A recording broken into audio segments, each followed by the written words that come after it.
ब्रह्म सत्यम सर्वधार।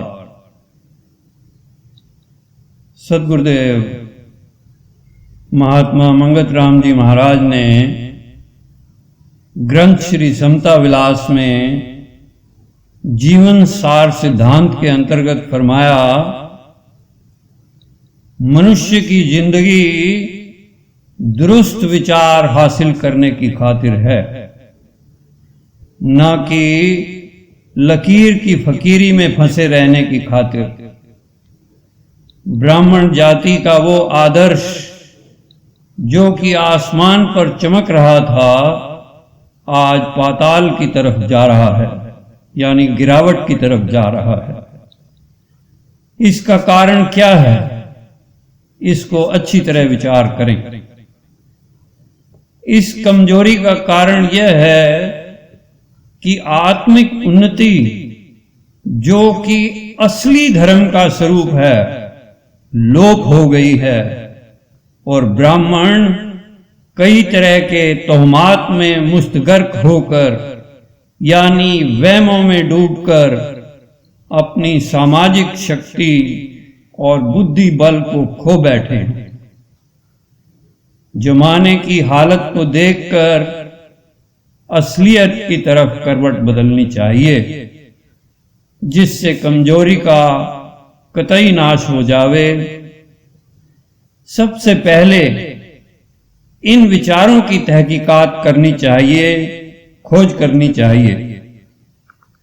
पहला विचार, पैदाइश का कारण क्या है, यानी जीव को देह क्यों कर मिली है। इसके उत्तर में श्री महाराज जी ने फरमाया, जीव के देह धारण करने का कारण कामना यानी ख्वाहिश है। जिस वक्त कामना अंतःकरण में प्रकट हुई, उसी वक्त देह की कैद में जीव आ गया, यानी देह स्वरूप को धारण करके अपनी कामना पूर्ण करने की कोशिश करने लगा। इस कामना का नाम ही माया भ्रम है। दूसरा विचार, यह तहकीकात करनी चाहिए कि देह और जीव का क्या संबंध है। इस पर श्री महाराज जी ने फरमाया, जीव और देह का संबंध मालिक और मकान के मुताबिक है, यानी शरीर रूपी मकान में जीव रूपी मालिक है। गीता के 8वें अध्याय में आधिभूत, आधिदेव और अध्यात्म स्वरूप प्रकृति का मालिक, अधियज्ञ स्वरूप जीवन शक्ति का बयान है। इसका विचार करें। तीसरा विचार, देह के नष्ट होने पर जीव की क्या हालत होती है। इस पर श्री महाराज जी ने फरमाया, देह के नाश होने से जीव दूसरी देह को धारण करता है, उसी क्षण में अपनी ख्वाहिश के मुताबिक। यह उपदेश अर्जुन को श्री कृष्ण जी ने समझाया है कि जैसे मनुष्य पुराने कपड़े उतारकर नए धारण कर लेता है, उसी तरह एक देह से दूसरी देह में जीव प्रवेश करता है। नग्न हालत यानी बगैर जूनी प्रवेश के एक लम्हा भी नहीं रह सकता, अलग नहीं रह सकता। चौथा विचार, देह की कैद से मुखलसी यानी छुटकारा कैसे मिलती है। श्री महाराज जी फरमाते हैं, देह की कैद से जीव को मुक्ति निष्काम कर्म से मिलती है, गीता का सारा लुबे लुबाब यानी सार यह ही है और तमाम ऋषियों और पैगंबरों का सिद्धांत भी यही है, यानी कामना युक्त कर्म देह के भोगों में आसक्त करते हैं और निष्काम कर्म देह की कामना से आजाद करते हैं। जैसे तमाम सत्पुरुषों का जीवन। पांचवा विचार, देह और संसार का क्या भेद है। श्री महाराज जी फरमाते हैं, देह और संसार का कोई भेद नहीं है, यानी देह धारण करने से संसार का निर्वाह चलता दिखाई देता है। देह के नाश होने से जाहिरी संसार यानी दिखाई देने वाला संसार आलोप हो जाता है। देह के नाश होने से दिखाई देने वाला संसार आलोप हो जाता है। देह और संसार का एक ही रूप है, देह करके संसार है। असलियत में संसार कोई चीज नहीं, जैसी जिसकी देह है वैसा ही उसका संसार है। इसलिए देह पर काबू पाने से संसार पर काबू पाया जा सकता है, यह निश्चय करें। छठा विचार, देह का असली स्वरूप क्या है और जीव का असली स्वरूप क्या है। श्री महाराज जी फरमाते हैं, देह का असली स्वरूप मजमुआ कर्म है, यानी संचित कर्म है। जीव का असली स्वरूप कर्मों का भोक्ता होना है। जब तक कर्मों का कर्ता अपने आप को मानता है, तब तक जीव रूप होकर सुख और दुख पाता है। जिस वक्त कर्ता भाव से आजाद हो गया, उस वक्त समता स्वरूप ब्रह्म शक्ति में लीन हो गया, ऐसे ही जैसे बर्फ और पानी का भेद। सातवां विचार, जितने भी महापुरुष दुनिया में हैं, उनके उपदेश को सुनकर धारण करने से कल्याण होता है या महज उनके दर्शन भेंट से। श्री महाराज जी फरमाते हैं, जितने भी सत्पुरुष संसार में आए हैं, उनका सत उपदेश ग्रहण करने से कल्याण होता है, महज दर्शन से कुछ नहीं होता। दुर्योधन, कैकई और भी लाखों मिसालें मौजूद हैं। अगर महज दर्शन से ही कल्याण होता तो अर्जुन में कायरता पैदा न होती और श्री कृष्ण को उपदेश न देना पड़ता। इसलिए सत उपदेश को धारण करने की कोशिश करें, यही उनकी पूजा है और इसी में कल्याण है, यह विचार करें। आठवां विचार, क्या जीव का कल्याण करने वाला उसका अपना कर्म है जो श्रवण मनन और निध्यासन में लाया जावे, या दूसरे का साधन जिसका अनुभव ही ना हो। इस पर श्री महाराज जी ने फरमाया, जीव के कल्याण करने वाला उसका अपना कर्म है, दूसरे महापुरुष वगैरह उसे ईश्वरीय कानून से छुड़ा नहीं सकते।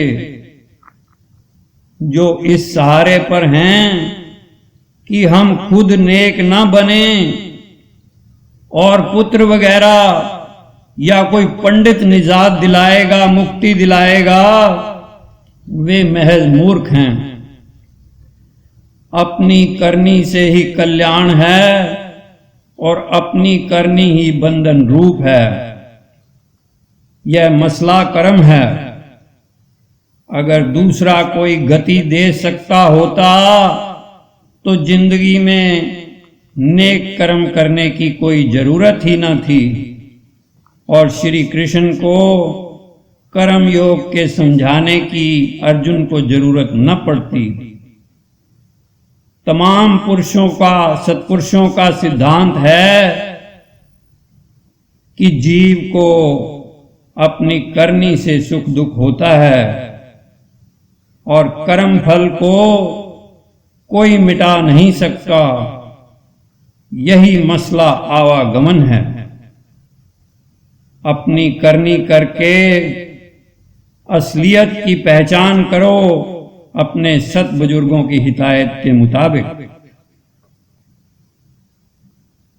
अगला विचार, गति किसको कहते हैं? गति देह की होती है या जीव की?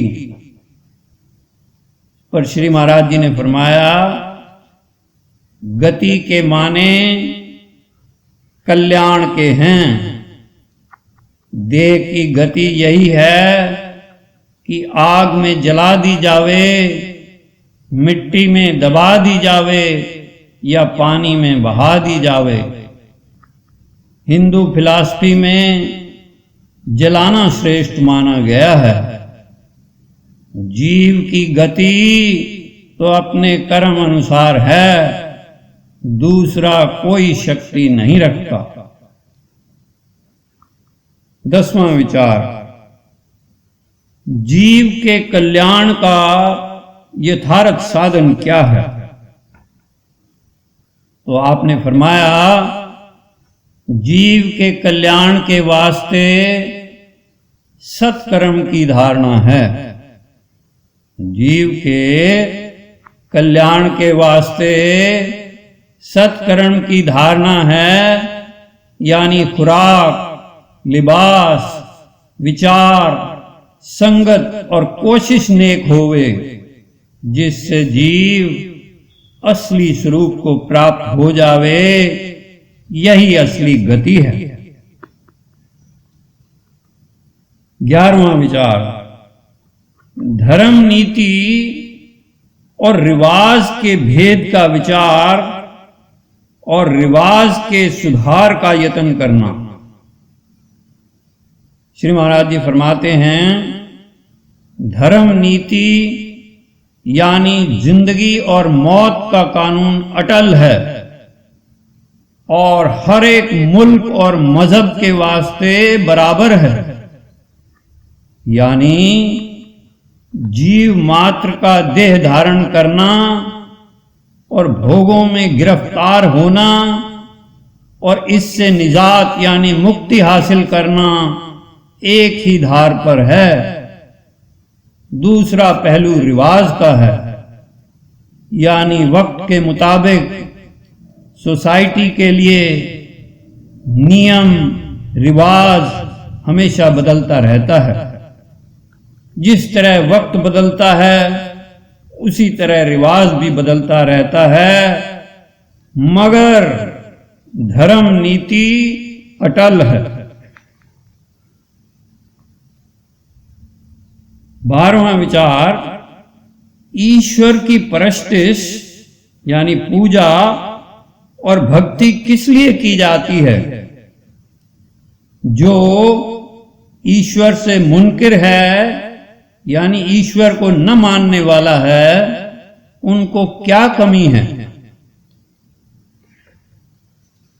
इस पर श्री महाराज जी ने फरमाया, ईश्वर की भक्ति जन्म मरण संसारी दुखों से छूटने के लिए है।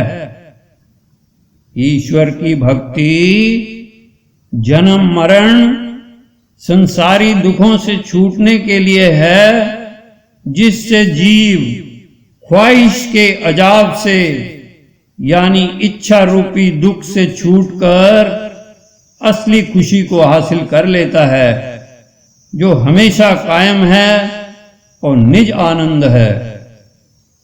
जो आदमी संसार की कामना की खातिर भक्ति करता है, वह भक्ति असली खुशी नहीं दे सकती, यह अच्छी तरह विचार करें। जो ईश्वर को नहीं मानते, वे भी दुनियावी खुशी व गमी में घिरे रहते हैं। ईश्वर का मानना महज निजात यानी मुक्ति की खातिर है। ईश्वर का मानना महज निजात यानी मुक्ति की खातिर है। 13वां विचार, सत्पुरुषों का उपदेश क्या है और सत्पुरुष बनाने वाले कौन कौन से असूल हैं और सत्पुरुषों की पूजा का क्या सिद्धांत है। इस पर श्री महाराज जी ने फरमाया, सत्पुरुषों का सत उपदेश आत्मिक उन्नति के लिए है, यानी पाप कर्मों से छूटकर सत्कर्म की साधना करनी। उनका उपदेश मानना ही असली पूजा है। नेक कर्म करके वे खुद सत्पुरुष बने। निष्कामता, निर्माणता, उदासीनता, निश्चलता और परोपकार, ये गुण साधन करने और धारण करने सत्पुरुषों का जीवन है। यह ही उनकी हिदायत है और इस पर अमल करना ही उनकी सच्ची पूजा है। ओम ब्रह्म सत्यम सर्वधा।